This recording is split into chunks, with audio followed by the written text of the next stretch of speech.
Hello everyone and welcome to this Legal 500 webinar in association with Hui King. I am Megan Mayers, a senior researcher and disputes correspondent at the Legal 500. I'm really pleased to introduce this webinar, which will be discussing the changing international arbitration scene. We have a stellar panel for you of private practice and in-house lawyers who will be providing practical guidance on how to manage international disputes in 2021. Just a quick reminder that this session is interactive, so if you have any questions throughout the session, please use the Q&A function on your screens, and the panel will do their best to answer those questions as we go through. Without further ado, I'd like to hand over to Hui King's Dr. Elke Umbeck, who will be moderating this discussion. Thank you. Over to Elke. Thank you, Megan, for this kind introduction, and thank you, Legal 500, for inviting us to this webinar. The idea for this 1-hour webinar came up when an in-house counsel approached me and asked me, what is arbitration really about? Why should I choose arbitration? Why should I opt for arbitration in a contract instead of state court? Today, with our co-panelists, we would like to answer this fundamental question and give you some practical guidance how to deal with arbitration and share some recent experience in this field with you. Our first speaker is Josephine Mansour. Josephine is Senior Vice President and General Counsel at Soitec, based in Berlin near Grenoble en France. Soitec plays a key role in the microelectronics industry and has offices not only in Europe, in Paris, where Josephine is seated, and the US, but also in many Asian countries like Singapore, Korea, Taiwan, China, and Japan. Josephine, are you a fan of arbitration? Why and when would you recommend arbitration for the settlement of disputes? Thank you, Elke, and thank you for the introduction. Apologies for the mask to everyone, but we need all to stay safe. So am I a fan of arbitration, and when would I recommend arbitration? I think arbitration is a case-by-case assessment. I wouldn't recommend, when we as in-house lawyer pick up an arbitration provision, at least within my team, what I'm asking people to do is to look at what in the future will be the dispute. For international contracts, for instance, we will consider what is our other choice.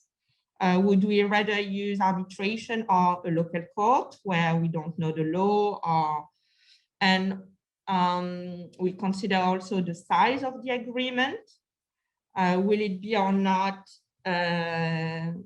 dissuasive to put an arbitration provision? Because as you know, arbitration is quite costly depending on the countries and the other law you can use. So it's, for me, really a case-by-case assessment depending on the type of contract, the size of the contract, the counterpart, and the aim you have.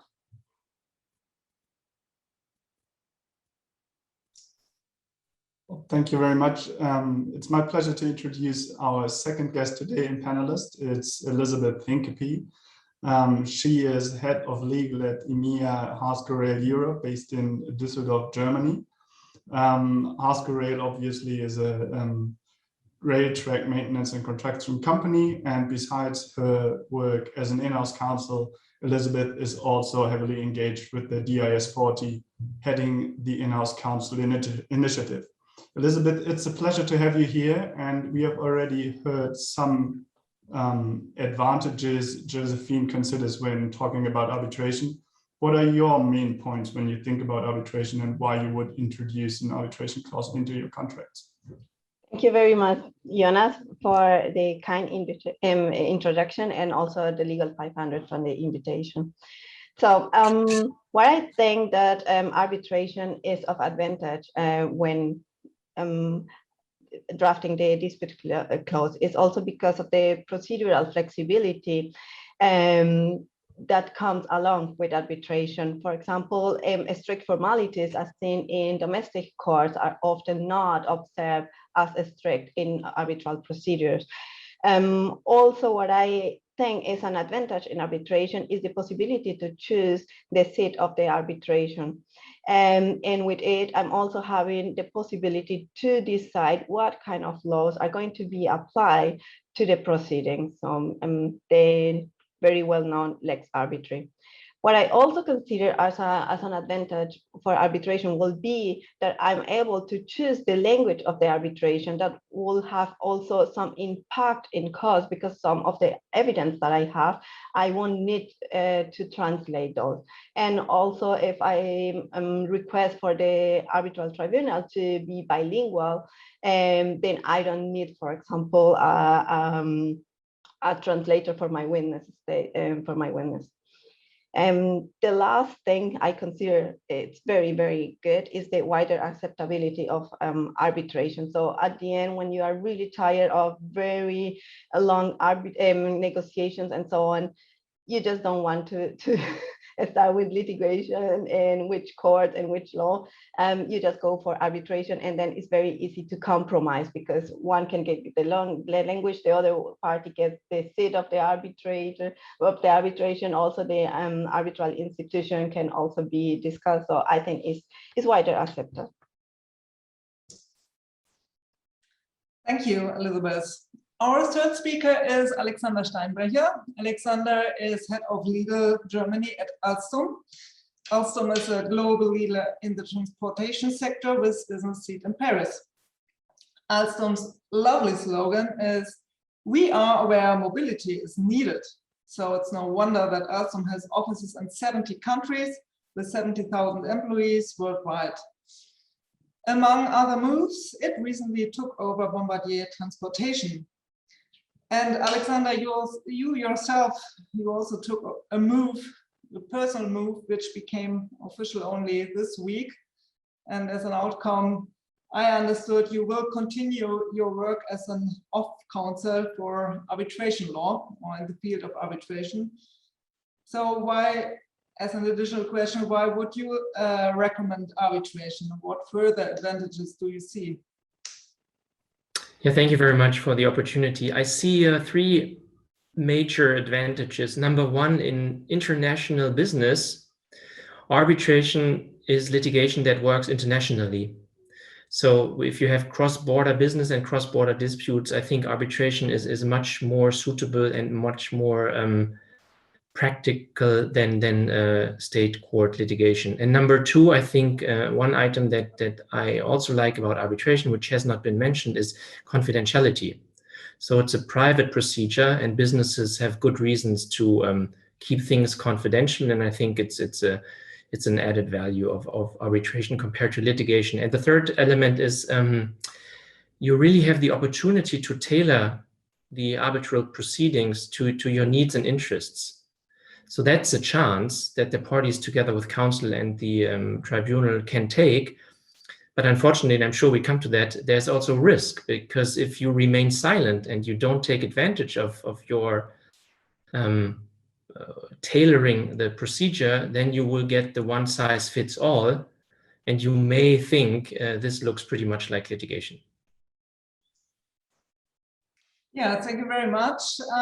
I would like to add enforceability is also a huge advantage in international arbitration, of course, due to the New York Convention, at least in an international cross-border situation. Yeah, that was a very good introduction. We would like to share now with you some practical advice with regard to arbitration proceedings, and we structured the further webinar into 3 parts, referring to 3 different phases. First, the drafting of the arbitration clause, which is the basis for any arbitration. Second, the pre-arbitration phase, in which you decide to bring your case to arbitration and make your choices as to arbitrators and counsel. And third, the actual arbitration proceeding, where the management of the proceedings counts and the oral hearing takes place. So let us directly dive into the first topic. Well, thank you very hand much. over to my colleague Jonas. Thank you. Well, our first topic is the basis of everything. It's the arbitration clause itself. It not only establishes the jurisdiction of the tribunal, but also is the only basis why an enforceable award is actually rendered at the end. So any arbitral proceeding depends on a successful and functioning arbitration clause. However, such arbitration clauses can be tailor-made. They can be enriched with ADR elements. However, any complexity in those clauses always adds the risk that something goes wrong, that satellite disputes about these procedural steps actually emerge. So when we talk about those clauses, we need to make sure that they are clear and functioning, and we would like to consider with you how that is safeguarded and what aspects you actually take into account when drafting your arbitration clauses. And Elizabeth, I would like to start with how do you go about your arbitration clauses? Is it a standard kind of structure for you? Is it one size fits all, or how do you handle your dispute resolution or arbitration clauses in particular?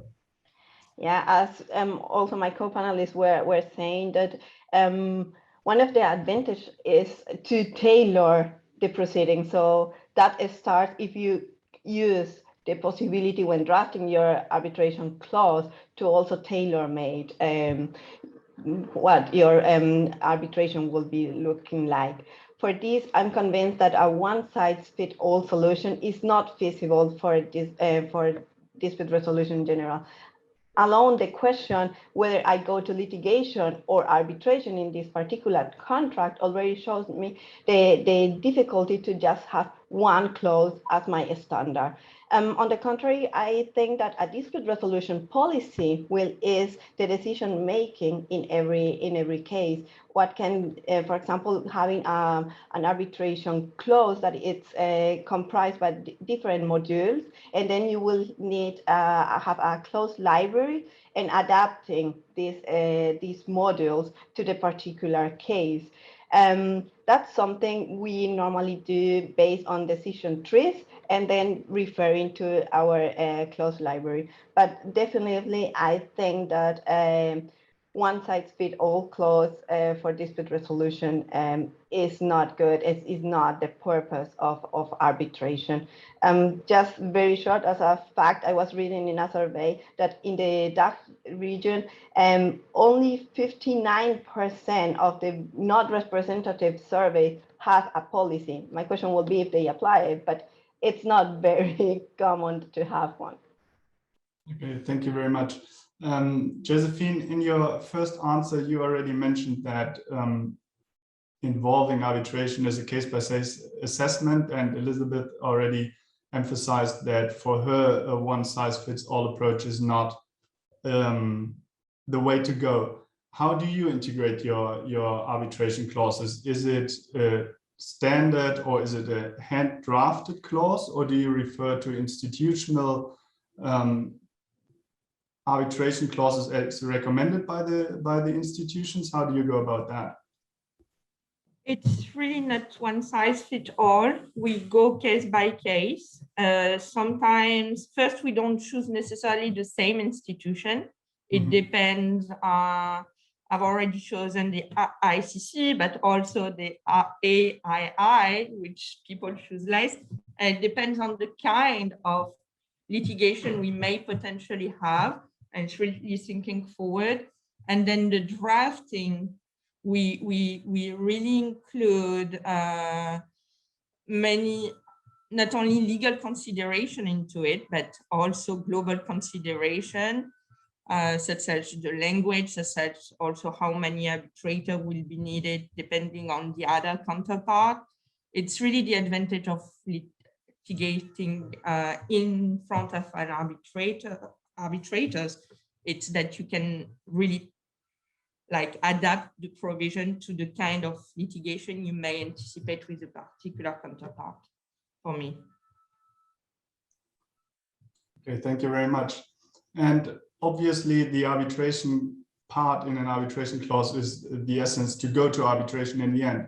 but ultimately people or businesses try to avoid arbitration. And Alexander, is there a need to involve mediation or adjudication or any other ADR proceedings within dispute resolution clauses? Do you have an opinion and experience about so-called multi-tiered dispute resolution clauses? Yeah, I would say there is no need to have a multi-tiered dispute resolution clause, but I must say from my practical experience, I find them very helpful because if you have different stages, out of court procedures and then arbitration in the end, if all things fail, then the parties have the opportunity to resolve the matter amicably out of court in a more expedited and less costly fashion. Plus, practice tells me oftentimes the parties in any event try to negotiate a deal, try to strike a deal in negotiations, and then mediation is nothing but a third-party assisted negotiation. So I think it's worthwhile. Plus, when you enter an arbitration, you are in a rights-based procedure. So eventually there will be an arbitral award, or the tribunal will try to convince you of resolving the matter in a settlement. But you need to understand how probable is it that you win or lose. And I think if you invest time and resources in determining the probabilities of winning the case or preventing to lose it, I think you wake up quickly and realize you should try to first take all measures to resolve the matter in an interest-based fashion out of court or arbitration. Well, thank you very much. Josephine, you also already mentioned that you look at the case-by-case assessment on the contracts. What Alexander just described obviously is when a dispute already arose. When you draft that clause, what do you think about multi-tiered dispute resolution clauses? Do you see advantages to integrate them in the contract already? Or is that maybe something you could agree on later on when the dispute is there? I think it's always better to anticipate things. Obviously, arbitration is costly, so one can agree before to mediation, but it's always better because not to wait until the point of disagreement where people don't want to listen to themselves, and anticipate the litigation and anticipate that during a disagreement, it's hard to listen to the other. So we rather anticipate the resolutions in the agreement. And for you, what are the main advantages of introducing such a clause? What is the aim you have when integrating other procedural steps before arbitration? First is to avoid cost, because again, for French practitioner, arbitration is costly. We are not in the US with disclosure where the cost would be the same. And no one wants to arrive to the point where with a partner, you go to the litigation and you destroy everything, right? Most of the time, it's people where it's not one-off agreements in such a cases. It's continuous business relationship, and you don't want to destroy them. So having alternative mode of resolutions before the arbitration, before the cost, and before the big war may help to preserve the business relationship. Okay, thank you very much. Elizabeth, the next one goes to you, I suppose.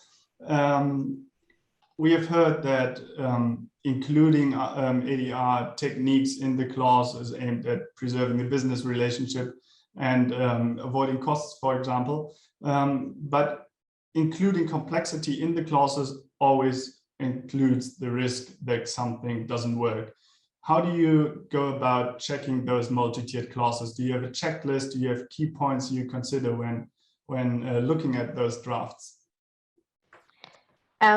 Yeah, I think that the fear of any lawyer when drafting this complexity, these complex clauses, are always that this become pathological, and at the end, can become void. So there is always this rule in contracts, keep it simple. But now the challenge is, how do I keep it simple while I want to first try to solve it amicable within the project manager, then go up to senior management. What is senior management? And then you go for maybe mediation when I can declare one phase is finalized and I can start with the other one. So I think it's very complicated nowadays to draft these multi-tier clauses.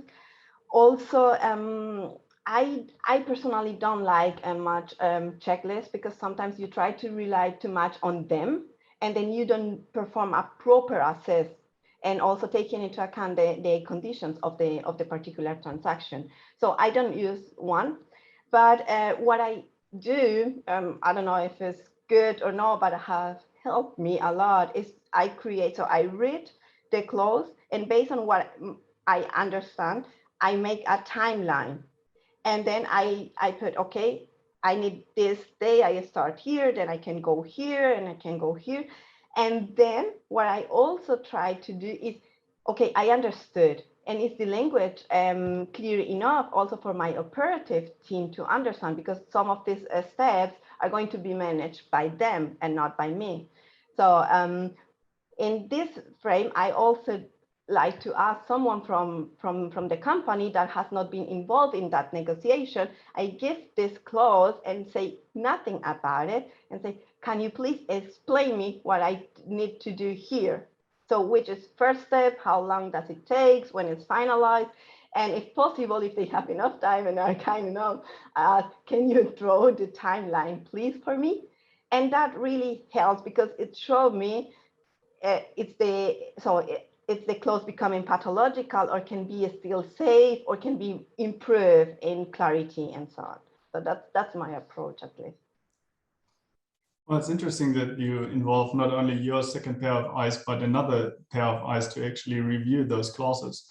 Alexander, we now heard that within an arbitration clause, you can also include ADR procedures, so other procedural steps. But of course, you're also free to agree on other procedural elements of the arbitration. And we already heard that the place of arbitration, the language, the applicable law are obvious choices. But what do you think about more specific procedural steps? For example, what do you think about document production or other means which maybe are not so common for us civil law lawyers? Yeah, you raise a good point, because it's a matter of legal culture also. I mean, for a common lawyer, it would be a given that also in the arbitration, you would have disclosure and discovery and an obligation to produce documents and request documents, whereas in civil law jurisdictions, that's quite foreign to us. And I think you need to balance the cost and the risk and the opportunity associated with it. In my practical experience, the added value of requesting the production of documents doesn't really yield an upside on our or my prospect of success. So in my personal experience, it's more time consuming, it creates costs, and it doesn't yield the added value that you would expect. That would probably be different if you know that the opposing party has documents that help you win the case. But without that, it's kind of a fishing experiment, and who knows what they will fish for in your pond. So my rule of thumb would be, let's not agree on discovery and disclosure. Let's try to keep it simple, as also advocated for in many publications, including a very helpful guide by the ICC on controlling time and cost in arbitration. It's a very handy guide on what parties can do to expedite the procedure and minimize the expense. Okay, so you're not a fan of document production, but is that something you would try to negotiate into or out of the clause? Is that something you put into the draft actually at that point of time, or is it something you would try to exclude once you have started the arbitration and are in the first conference to actually discuss procedural details? Yeah, if I don't know that, for example, the arbitral review rules that we agree upon in the arbitration clause does not foresee this or does not bear the risk that one party can request it against my will, then I would certainly exclude it by inserting a specific stipulation in the arbitration clause that disclosure and discovery are not permissible. Okay, interesting. And I've seen that with large global companies. They also try to explicitly strike this option out.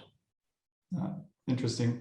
Well, Alexander already mentioned that arbitral rules and also soft law address these issues like document production or how to produce other evidence. Elizabeth, would you refer to such soft law like the IBA rules on the taking of evidence or the newer Prague rules, which have a more civil law touch to it? Is that something that goes into the arbitration clause if you could draft it and negotiate it into the contract at your own free will? I definitely think if you have the opportunity to include, I completely agree with Alexander, you should include it.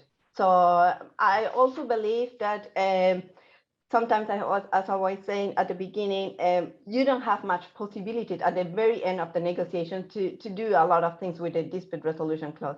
But what I think it's very, very good from one of this set of rules is that you don't need to include all as a complete set, but you can also, for example, say, I don't know, the document production shall be guided by the Prague rules, for example, if you like a more inquisitorial approach and not the adversarial one. But I definitely think that it's going to be very beneficial because, as Josephine was also saying, to anticipate, because in the moment when you are already in a dispute and maybe your counterparty is expecting to have the evidence on your side, they won't agree.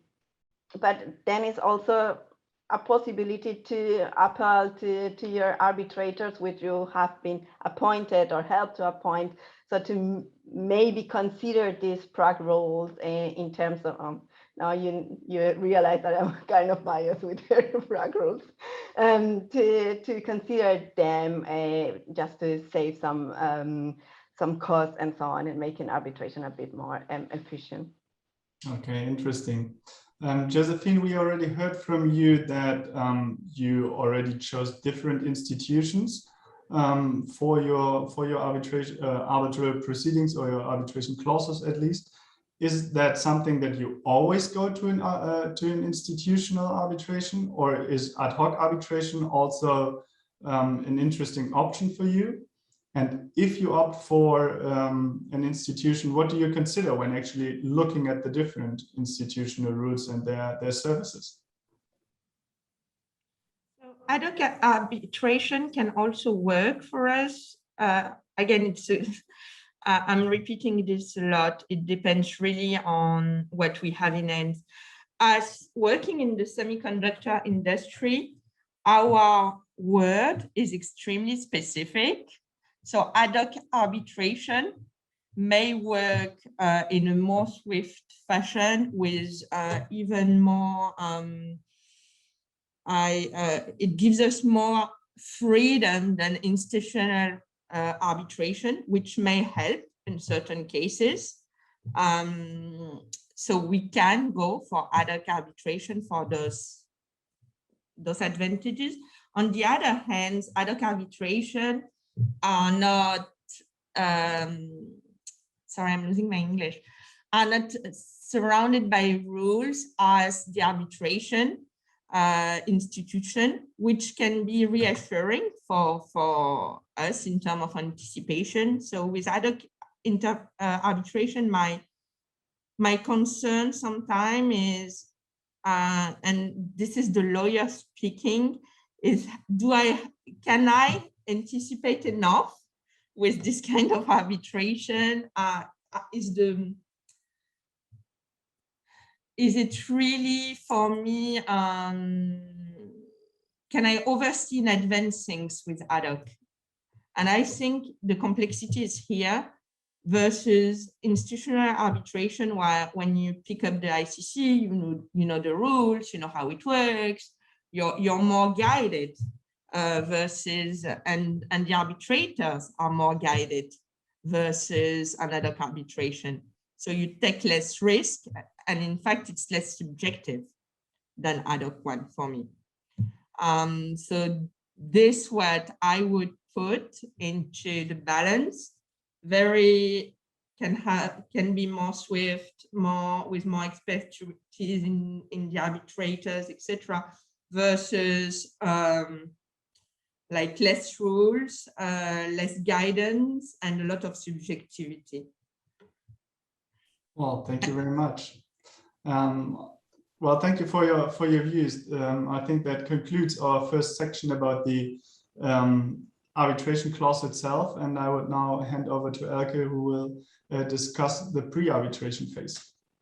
Yeah, thank you very much. Maybe one last comment on the ad hoc versus institutional arbitration. I think from my experience, it also depends from your business partner and the industry, as you mentioned, the sector, whether they are experienced in using arbitration or not. I know, for instance, from the energy sector, they are usually very experienced in using arbitration, and then it works very well. If you have a counterpart which is not so familiar with arbitration, then probably it might work better to use ready-made institution rules. Good. Coming to our next topic, the pre-arbitration phase. From an in-house counsel perspective, the pre-arbitration phase is probably the most important phase, the phase when a dispute evolves from the business and ends up on your table. You need then to decide whether it is worth bringing the dispute to arbitration, and if so, you need to choose and organize your team, your internal team, your external team for the arbitration, and most importantly then develop a good process strategy. Elizabeth, how and on what your basis do you decide to go to arbitration? What steps do you take? And who do you involve? As we just heard that you like to involve the business, and who do you involve for taking these decisions?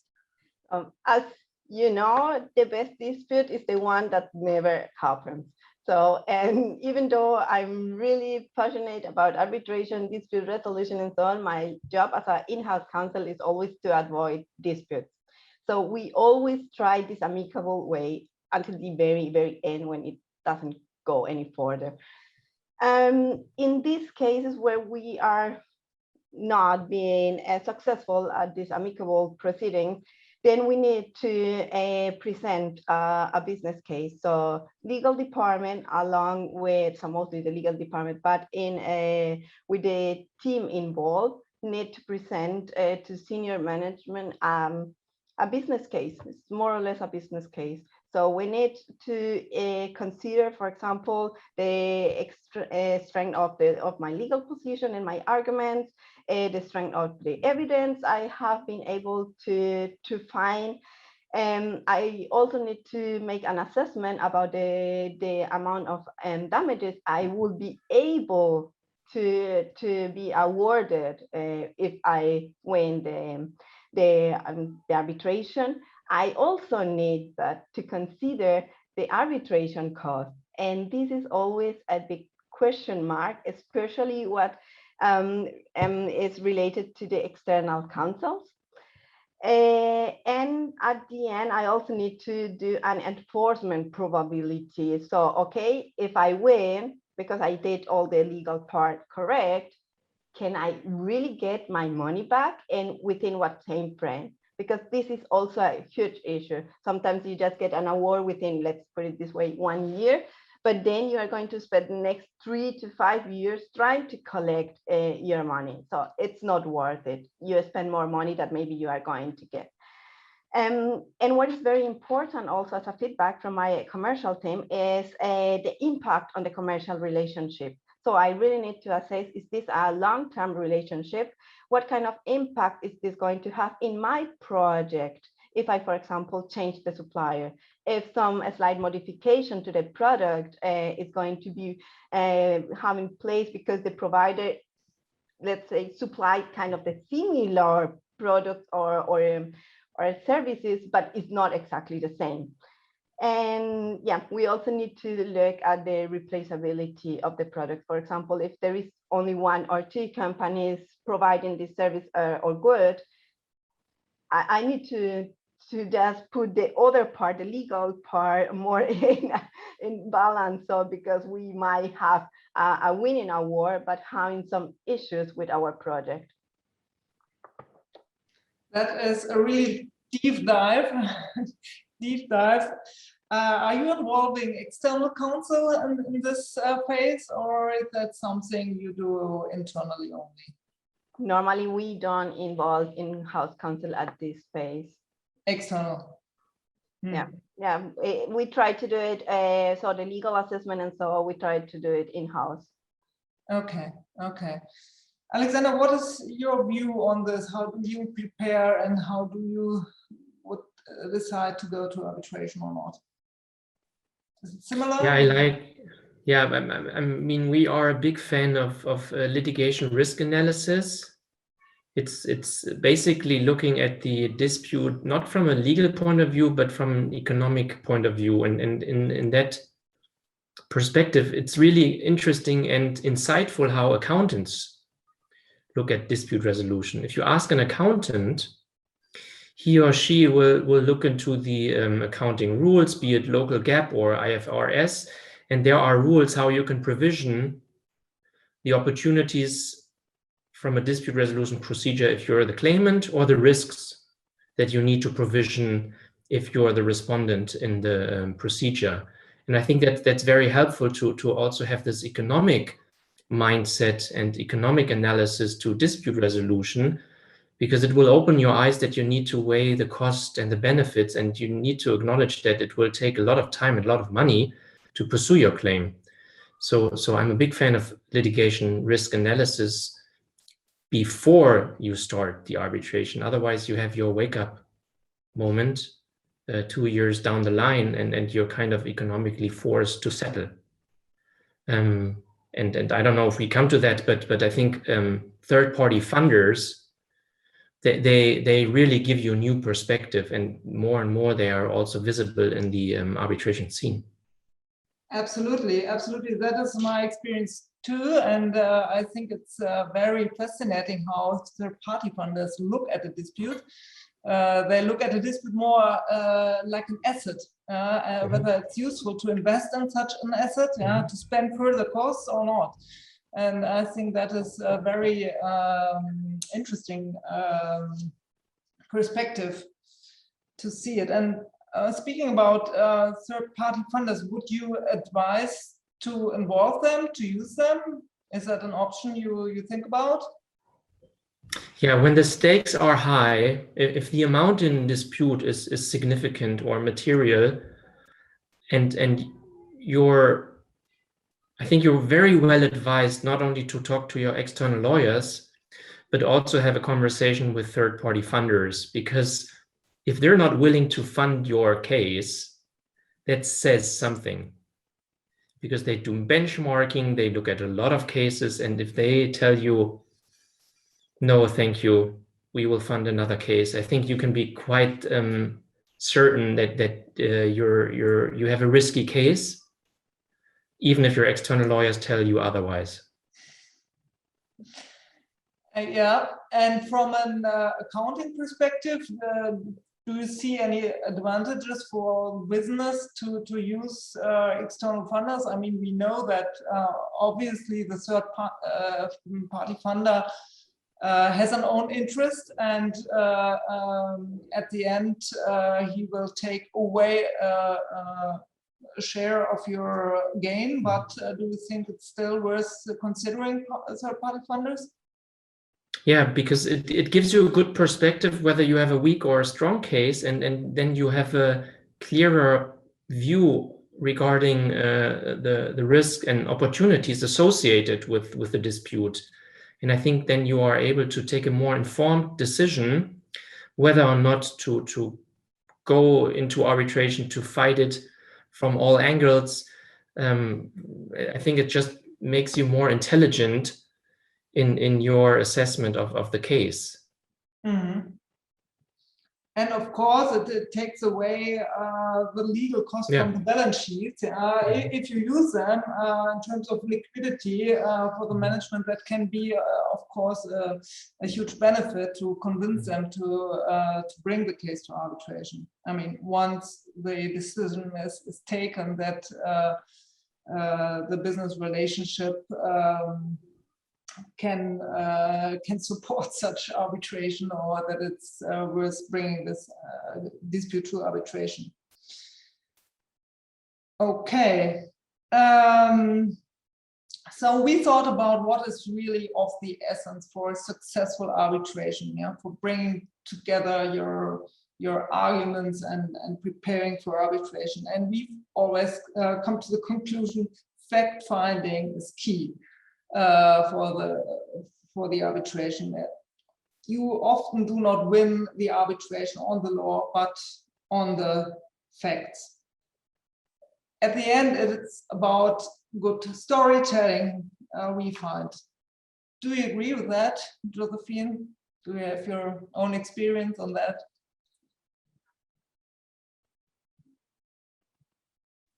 Sorry, I unmuted myself, it took me time. So I think it depends on first, who are the arbitrator. If you take, for instance, as an arbitrator, a law professor, there is a likelihood that he takes law into account, but which is, you're right, I took one that I'm talking about my own experience. And for this arbitration, I took on purpose a law professor as an arbitrator. And why? Because I wanted also the law to apply and not only to win on facts. Because what you said is fully right. If you don't take legal professionals, the likelihood that the facts are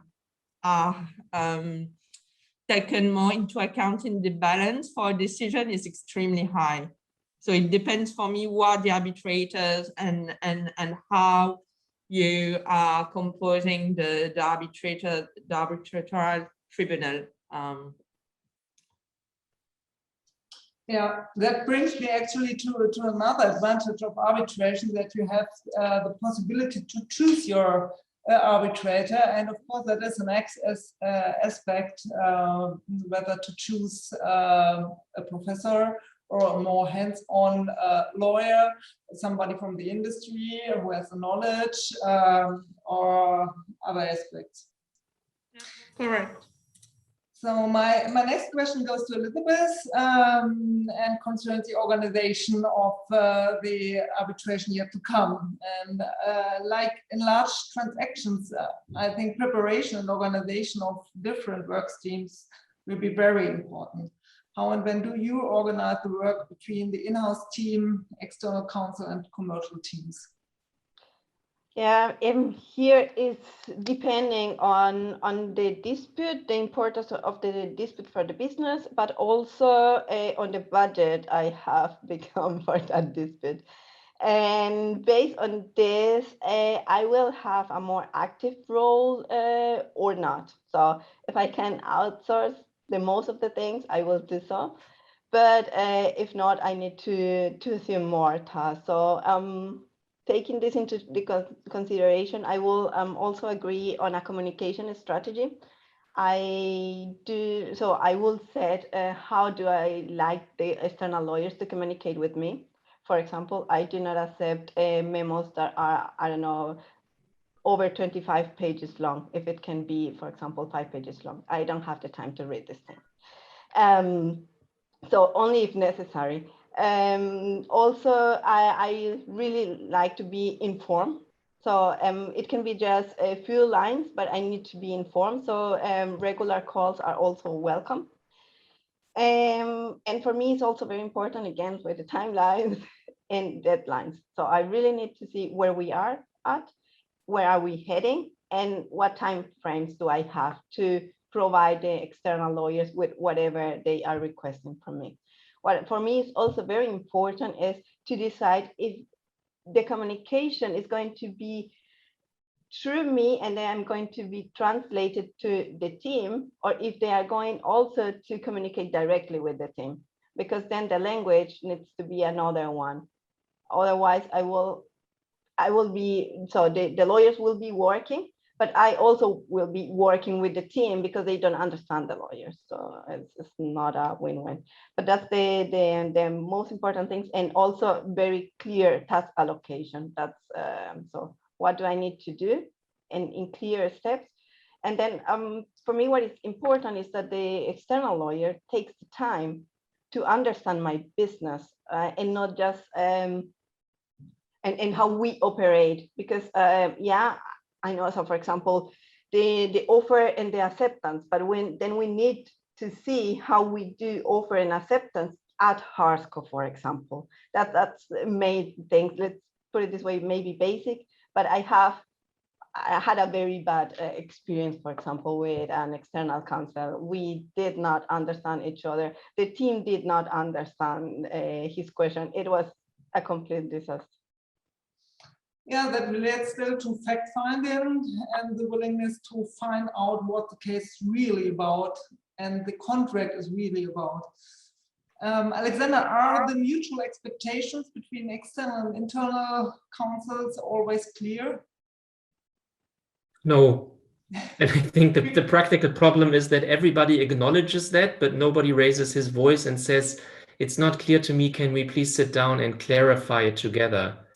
So in all fairness, I think that the problem for the excellent external counsel that are out there is that they don't know the client, the company from the inside. Most companies are a mess.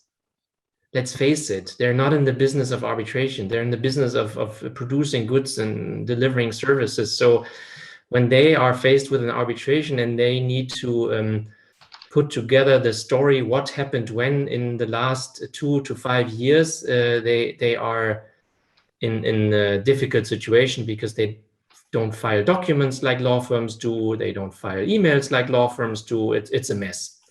So I think it only works if the external law firm or the external counsel becomes part of the team and is treated as part of the team, makes an effort to understand the business, how things work, but the in-house team also needs to understand what the external counsel needs to understand and needs to digest. So I think it really is about dancing tango. You need two for that. And it's easy to say it was a disaster with the external lawyer.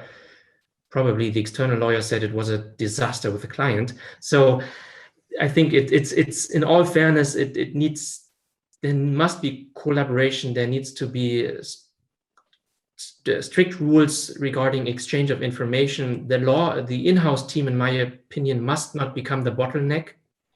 There must be a way of communication that the external law firm can reach out directly to the client in different functions. And the in-house legal team is oftentimes also overwhelmed. So they should partner up and then they can get it done.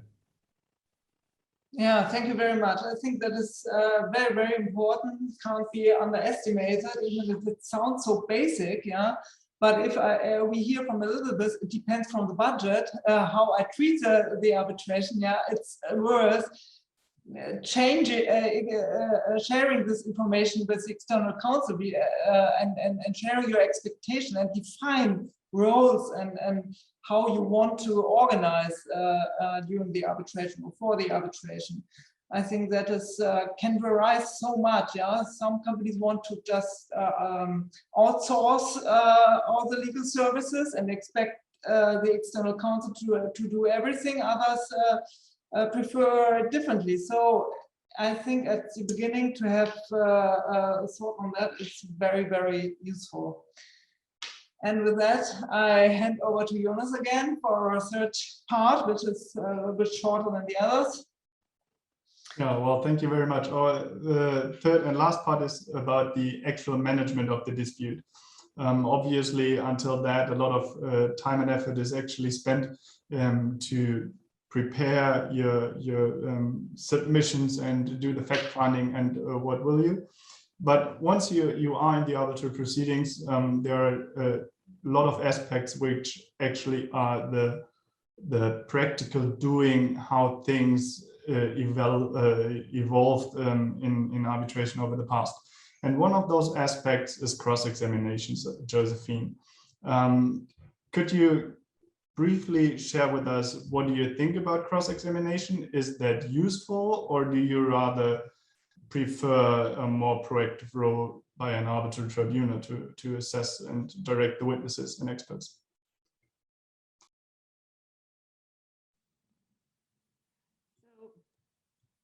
First thing, cross-arbitration is not at all a French thing. So one could be reluctant, I think, for it. Based on my experience, if you are well prepared, and here the role of outside counsel can be extremely key and extremely helpful, because when you look sometimes at things from the inside, you may not be entirely objective. And outside counsel, based on especially the ones dedicated to arbitration, knows how it works. If a cross-examination is well conducted and on certain matters, it helped us a lot. It can be very efficient. It can destroy a case if not well conducted, but on the other hand, it can also make you almost win the case is well conducted.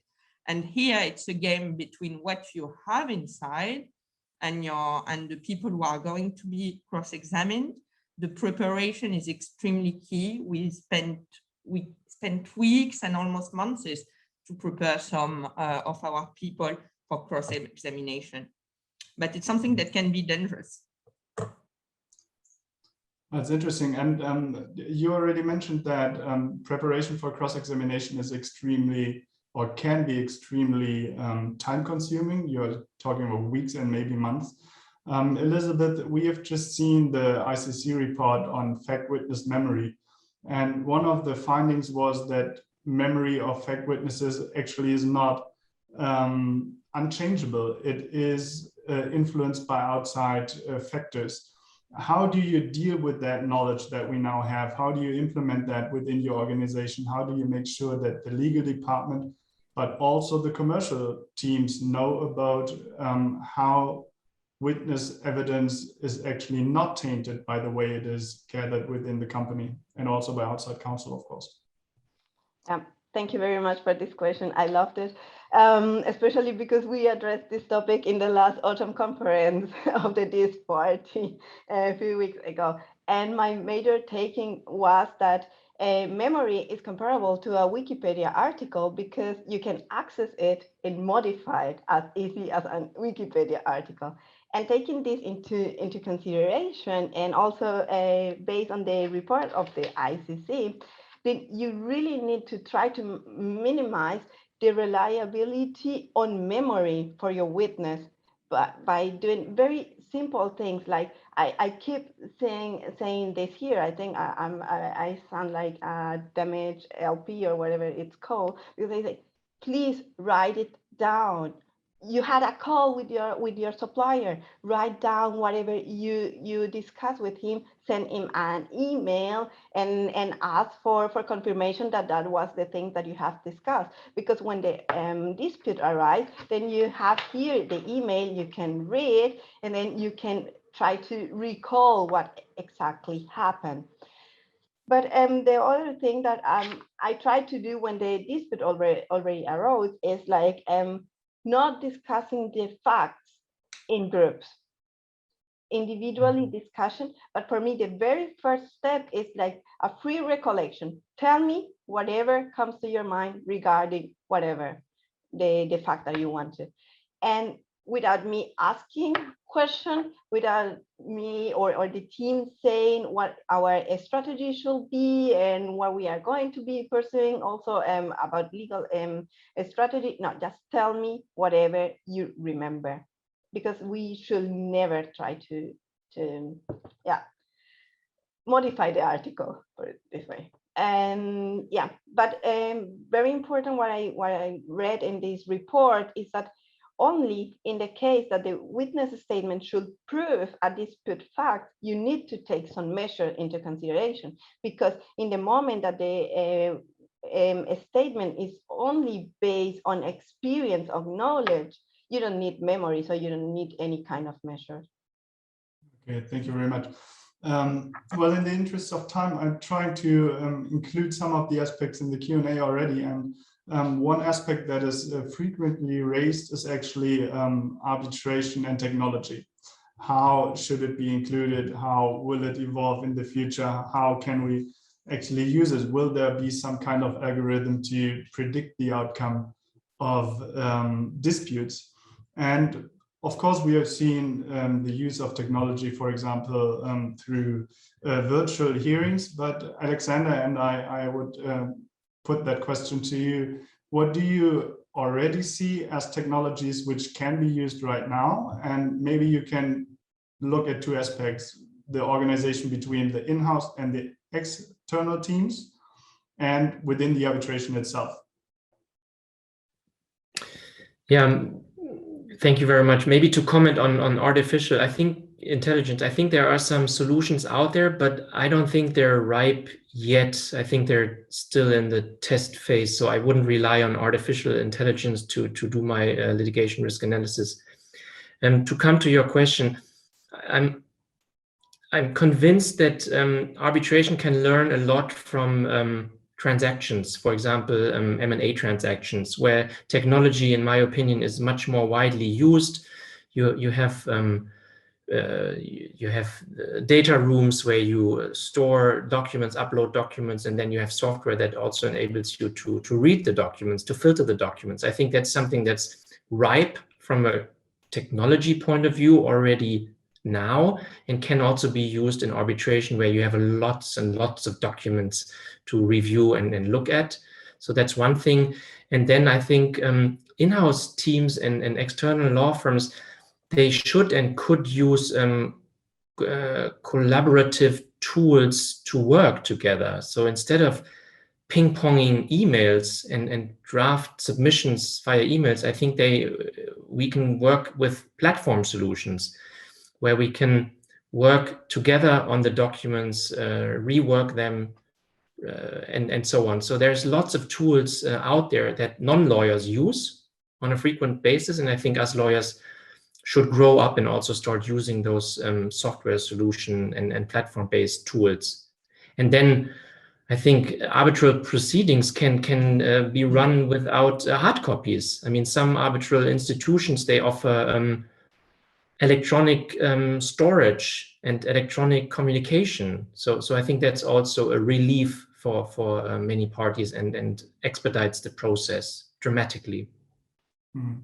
Well, it's interesting. Josephine, Alexander just mentioned that analyzing huge data amounts when reviewing documents could be one of the key, or one of the cases where you actually involve technology. From my point of view, that requires that unfiltered data is actually shared with outside counsel, put into that data room to actually analyze it. Is that something you would feel comfortable with? Or is it rather your position that the in-house team should review the documents first and then select the documents that are given out to external counsel? I wouldn't.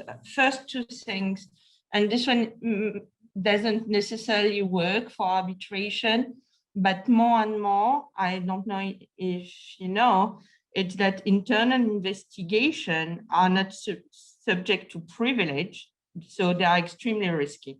and the report that can be made and the selection that can be made can harm the company. So in many cases, arbitration or not, if I want to protect my data, I would share it openly with my outside counsel.